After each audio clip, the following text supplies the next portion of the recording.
What's up YouTube? Doug Scott here with All About Film, and today I'm dropping another video as I continue to review and I'm breaking down the amazing Netflix series The Witcher. Here comes episode 3 and 4. Now these are all spoiler free, just kind of doing an overview, discussing some key topics to the show, what I liked about the show, my thoughts about the show. Just hoping to spark some dialogue and just build some hype for it, because I really think that this is a pretty awesome show so far. I've been really impressed with it. In some aspects, I'm kind of liking it a little bit more than The Mandalorian, and I'll explain some of that here in a little bit. Okay, so episode 3 brings us to Yennefer, and we kind of get her origin story, which is pretty dang cool.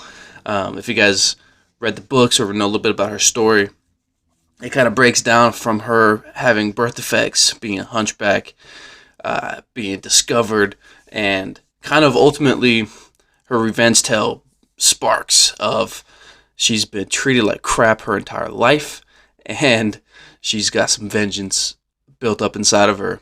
And so that kind of drives like who Yennefer is going to be and who she really wants to be. And we'll get to some of that later on in future episodes.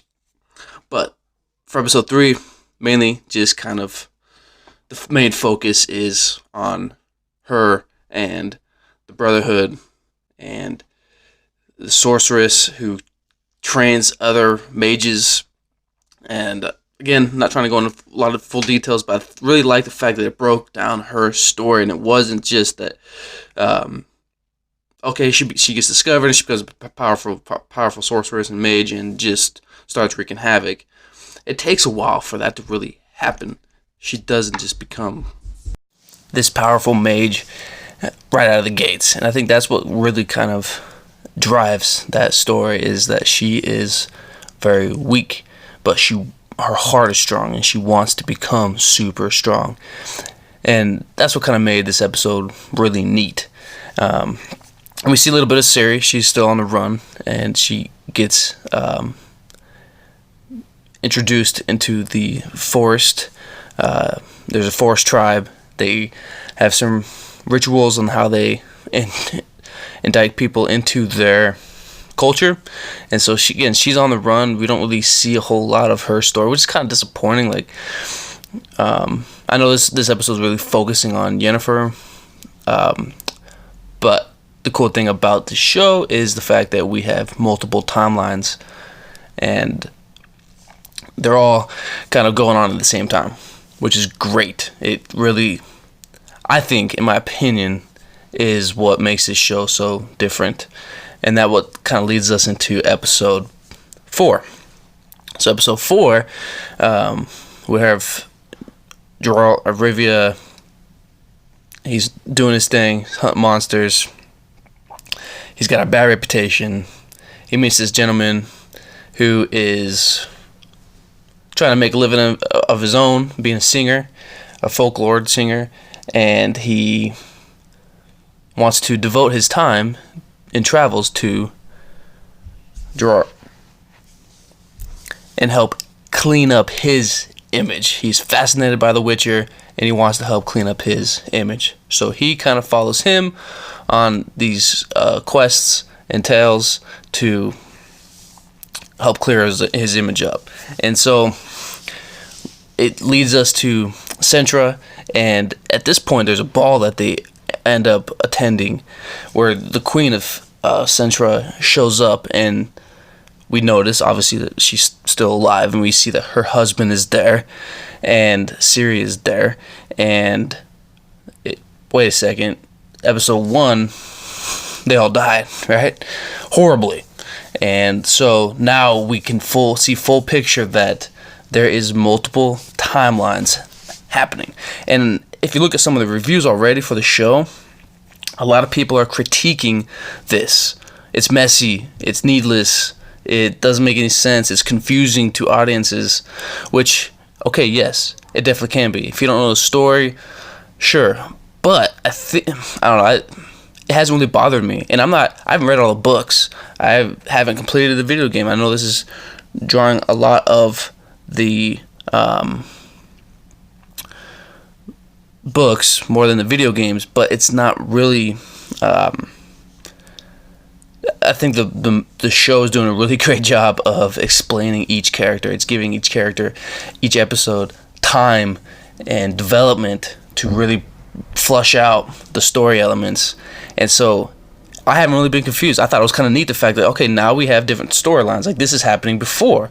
What's happening to The Witcher in the first couple episodes happened way before what happened.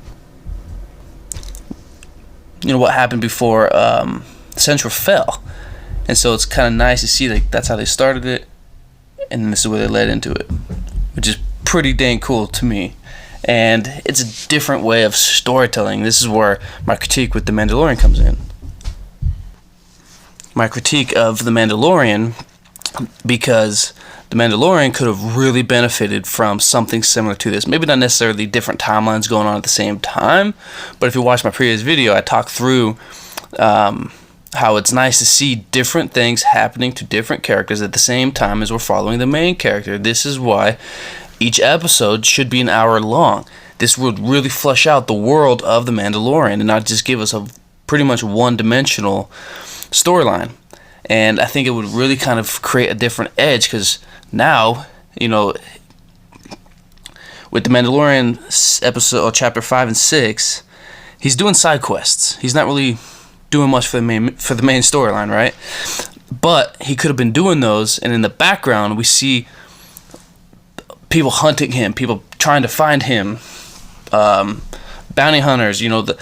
What we was introduced in chapter 4, where we actually are able to see old Empire tech like the AT-ST being sold to other planets to make money. Like, that is such a cool storyline we've never seen in Star Wars before, because we've obviously none of that was explained or worked through or explored in Force Awakens, right? But you know all this stuff is happening, and so the fact that it's not there just is kind of disappointing.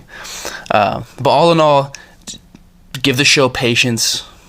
The Witcher is, so far, the characters are great, the performances are great. Again, production value is fantastic. Special effects, really good. It is violent. It is bloody. There is some adult content, but it's telling really good stories. To me, it just doesn't seem it's gratuitous. It's got a point, and it's meaningful, and that's what makes the show so awesome. So there you guys have it. That's my thoughts on chapter 3 and 4. I'm sorry, thinking of Mandalorian, but that's my thoughts on episode 3 and 4. I'll be covering the other episodes and further videos. Thank you so much for supporting my channel. I appreciate all the subscribers that I've had. Hit the subscribe button, help my channel grow. If you want additional content, hit that bell so you're aware of the videos coming out. Also, if you have any comments or feedback, drop it down below. Let's have a discussion. Let's talk about it. I think it's fantastic. It's great. It's something that is really going to help Netflix, and also the story is just a fascinating story. So thanks so much for your time. Appreciate you, YouTube.